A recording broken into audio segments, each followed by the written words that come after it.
Shalom.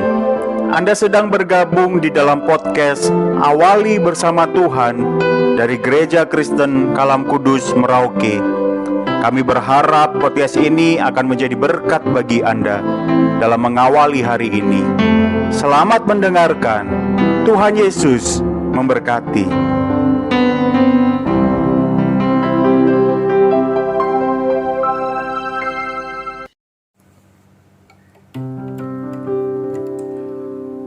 Selamat pagi, saudara yang dikasihi oleh Tuhan Yesus Kristus. Kita bersyukur pagi hari ini kita kembali lagi boleh berjumpa dalam program Awali Bersama Tuhan. Mari bersama-sama saya mengajak kita untuk menaikkan pujian di hadapan Tuhan, hati sebagai hamba.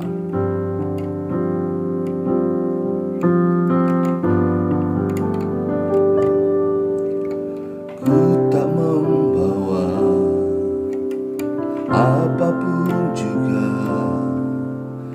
saat ku datang ke dunia, ku tinggal semua pada akhirnya saat ku kembali ke surga. Inilah yang ku punya, hati sebagai hamba yang mau taat dan setia padamu Bapa. Kemanapun ku bawa, hati yang menyembah dalam roh dan kebenaran sampai selamanya.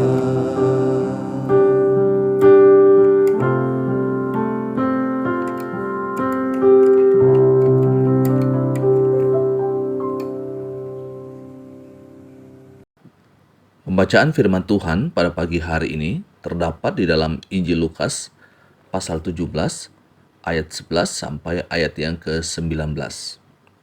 Ke-10 orang kusta. Dalam perjalanannya ke Yerusalem, Yesus menyusur perbatasan Samaria dan Galilea. Ketika ia memasuki suatu desa, datanglah 10 orang kusta menemui dia. Mereka tinggal berdiri agak jauh dan berteriak, "Yesus, Guru, kasihanilah kami." Lalu ia memandang mereka dan berkata, "Pergilah, perlihatkanlah dirimu kepada imam-imam." Dan sementara mereka di tengah jalan, mereka menjadi tahir. Seorang dari mereka, ketika melihat bahwa ia telah sembuh, kembali sambil memuliakan Allah dengan suara nyaring, lalu tersungkur di depan kaki Yesus dan mengucap syukur kepadanya. Orang itu adalah seorang Samaria. Lalu Yesus berkata, "Bukankah ke-10 orang tadi semuanya telah menjadi tahir? Di manakah yang 9 orang itu? Tidak adakah di antara mereka yang kembali untuk memuliakan Allah selain daripada orang asing ini?" Lalu ia berkata kepada orang itu, "Berdirilah dan pergilah. Imanmu telah menyelamatkan engkau." Saudaraku, pembacaan kita pada pagi hari ini menceritakan tentang 10 orang kusta. 10 orang kusta yang datang kepada Yesus Kristus memohon belas kasihan agar ia menyembuhkan mereka. Tetapi ketika mereka telah menjadi sembuh, Alkitab mengatakan bahwa hanya 1 orang saja yang kembali untuk bersyukur kepada Yesus, yaitu orang Samaria. Pertanyaannya, mengapa ke-9 orang ini tidak kembali kepada Yesus untuk berterima kasih?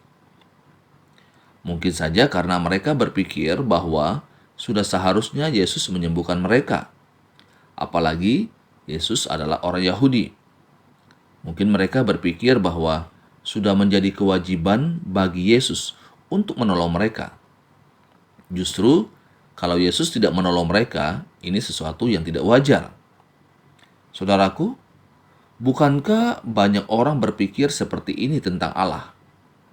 Mereka berpikir bahwa sudah menjadi kewajiban bagi Allah untuk menolong kita.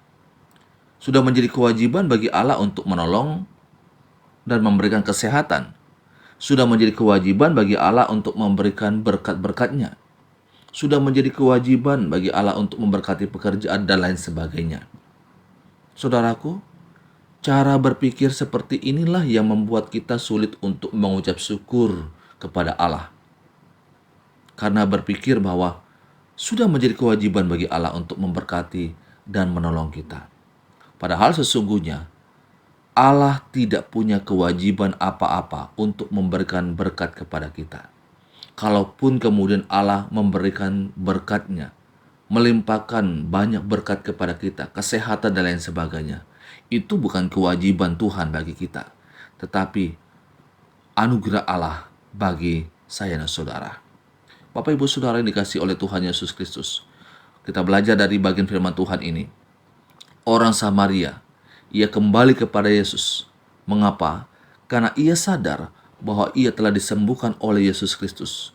Dan ia sadar bahwa ia dapat memperoleh kesehatan itu. Sebenarnya ia orang yang tidak layak untuk mendapatkannya. Tetapi ia menyadari itu semua oleh karena belas kasihan Tuhan kepada dirinya. Saudaraku, ini hal yang sangat penting dan hal yang mendasar bagi saya dan saudara. Menjadi alasan yang mendasar. Mengapa kita harus bersyukur kepada Allah? Karena kita sadar bahwa hidup kita ini kita boleh ada setiap waktu karena anugerah Allah yang Allah nyatakan bagi kehidupan saya dan saudara.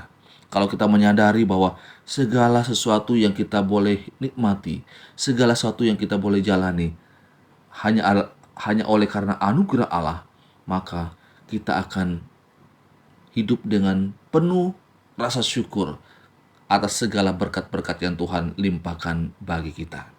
Mari kita terus menyadari akan hal ini, bahwa saya dan saudara boleh ada setiap waktu hanya oleh karena belas kasihan Allah bagi kita, hanya oleh karena anugerah Allah setiap waktu dalam kehidupan kita. Mari kita berdoa. Kami sungguh bersyukur kepadamu ya Tuhan Yesus, pagi hari ini kami kembali boleh diingatkan oleh firman Tuhan bahwa segala hal yang kami miliki, segala hal yang kami boleh capai dalam hidup kami, itu semua oleh karena anugerah Allah. Dan kami sadar bahwa Tuhan tidak punya kewajiban apa-apa untuk menolong dan memberkati kami.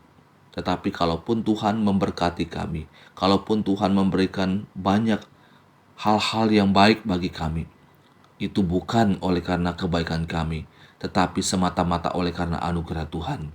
Terima kasih Tuhan untuk firman-Mu pada pagi hari ini. Pimpin dan sertai kami sepanjang hari ini. Bila apapun yang kami lakukan, semuanya untuk menyenangkan dan memuliakan hati Tuhan. Terima kasih Tuhan. Dalam nama Yesus kami bersyukur dan berdoa. Amin. Selamat beraktivitas. Tuhan Yesus memberkati kita selalu. Muridkan satu orang lagi bagi Kristus.